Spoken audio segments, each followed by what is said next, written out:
തമിഴ്നാട് മുഖ്യമന്ത്രി ജോസഫ് വിജയ് കരൂരിലേക്ക് ആൾക്കൂട്ട ദുരന്തത്തിൽ മരിച്ചവരുടെ ബന്ധുക്കളെ വിജയ് നേരിൽ കാണും. കുടുംബത്തിൽ ഒരാൾക്ക് നിയമന ഉത്തരവ് നേരിട്ട് കൈമാറും. പൊതുയോഗത്തിൽ പങ്കെടുക്കാൻ 5000 പേർക്കാണ് നിലവിൽ അനുമതിയുള്ളത്. ER രാഗേഷാണ് വിവരങ്ങളുമായി ചേരുന്നത്. രാഗേഷ്, വലിയൊരു ദുരന്തം, അതിനുശേഷം വിജയ് അവിടേക്ക് എത്തുന്നു.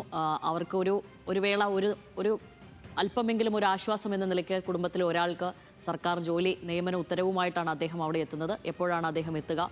എന്തൊക്കെയാണ് മറ്റു വിവരങ്ങൾ? ശ്യാമിലി, അല്പസമയത്തിനകം തന്നെ വിജയ് കരൂരിലെത്തും. അദ്ദേഹം ഇപ്പോൾ തിരുച്ചിറപ്പള്ളിയിൽ വിമാനത്താവളം ഇറങ്ങി അവിടെ നിന്ന് കരൂരിലേക്കുള്ള യാത്രയിലാണ്. ഏതാണ്ട് 85 കിലോമീറ്റർ ദൂരമുണ്ട് തിരുച്ചിറപ്പള്ളി വിമാനത്താവളത്തിൽ നിന്ന് കരൂരിലേക്ക്. ഇപ്പോൾ യാത്രാ മധ്യയുള്ള ദൃശ്യങ്ങളാണ് നമ്മൾ കണ്ടുകൊണ്ടിരിക്കുന്നത്. അദ്ദേഹം റോഡിന് ഇരുവശവും കൂടി നിൽക്കുന്ന ആളുകളെയൊക്കെ തന്നെ അഭിവാദ്യം ചെയ്ത് കടന്നു പോകുന്നത് കാണാം. ഏതായാലും കരൂരിൽ ആദ്യത്തെ പരിപാടി മക്കൾ സന്ധിപ്പ് പരിപാടിയാണ് നടക്കാൻ പോകുന്നത്. ഏതാണ്ട് 5000-ഓളം ആളുകൾ പങ്കെടുക്കുന്ന ഒരു പരിപാടി അവിടെ നടക്കുന്നു. അതിൽ TVK പ്രവർത്തകർ പങ്കെടുക്കും. ഒപ്പം തന്നെ കരൂർ ദുരന്തത്തിൽ മരിച്ചവരുടെ കുടുംബാംഗങ്ങൾ ആ യോഗത്തിൽ പങ്കെടുക്കുകയും ചെയ്യും. കാരണം 2025 സെപ്റ്റംബറിലാണ് വിജയുടെ റാലി വലിയ അപകടത്തിലേക്ക് എത്തുകയും ഒപ്പം തന്നെ 41 ആളുകളൊക്കെ തന്നെ മരിക്കുകയും ചെയ്തു. അതിനുശേഷം വിജയ് കരൂരിലെത്തുന്നത് ആദ്യമായാണ്.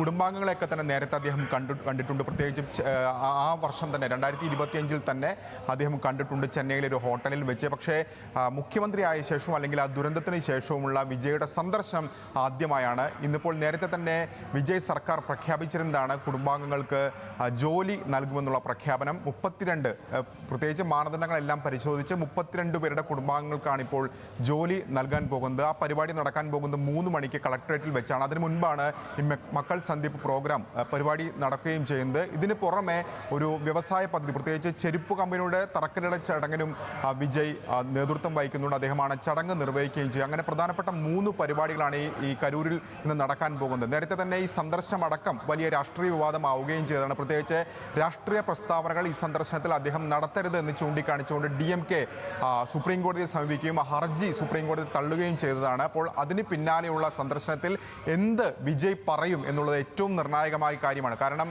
നിയമസഭയിലടക്കം കരൂർ വിഷയങ്ങൾ പലപ്പോഴായി വിജയ് പരാമർശിച്ചിട്ടുണ്ട്. പ്രത്യേകിച്ച് തൻ്റെ രാഷ്ട്രീയ ജീവിതത്തിലെ ഏറ്റവും വിഷമം പിടിച്ച ഒരു ഘട്ടമായിരുന്നു അതെന്നടക്കം നയപ്രഖ്യാപന പ്രസംഗത്തിനുള്ള നന്ദി പ്രമേയ ചർച്ചയ്ക്ക് മറുപടി പറയുമ്പോഴൊക്കെ തന്നെ അദ്ദേഹം വ്യക്തമാക്കിയതാണ്. അപ്പോൾ ഇന്ന് വിജയ് കരൂരിൽ വെച്ച് പ്രത്യേകിച്ച് മരിച്ചവരുടെ കുടുംബാംഗങ്ങൾക്ക് മുന്നിൽ വെച്ച് എന്തു പറയും എന്നുള്ളത് ഏറ്റവും പ്രധാനപ്പെട്ട കാര്യമാണ്. ശ്യാമിലി, ശരി രാകേഷ്, ആ ദൃശ്യങ്ങൾ കാണുകയായിരുന്നു. ആ ദൃശ്യങ്ങൾ കാണുമ്പോൾ തീർച്ചയായും പഴയ ഓർമ്മകളിലേക്ക് തന്നെയാണ് പോകുന്നത്. കരൂരിനോളം ഇല്ലെങ്കിൽ പോലും അദ്ദേഹം കടന്നു വരുന്ന വഴിയാണത്. ആ വഴിയിൽ തന്നെ അത്രയും അധികം ആളുകൾ അദ്ദേഹത്തെ കാണുവാൻ തടിച്ചുകൂടുന്ന വാഹനത്തിൻ്റെ അടുത്തേക്ക് ഇരച്ച് എത്തുകയൊക്കെ ചെയ്യുകയാണ്. വീണ്ടും വീണ്ടും അപകടങ്ങൾ വരുമോ എന്നുള്ളൊരു ഭയം ഉള്ളിൽ തോന്നുകയാണ് ഈ ദൃശ്യങ്ങൾ കാണുമ്പോൾ.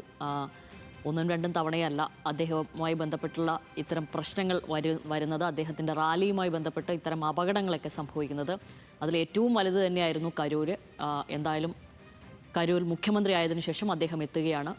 അവിടെ ബാധിക്കപ്പെട്ട കുടുംബങ്ങളിലെ ഒരാൾക്ക് ജോലിയുടെ നിയമന ഉത്തരവുമായിട്ടാണ് അദ്ദേഹം എത്തുന്നത്.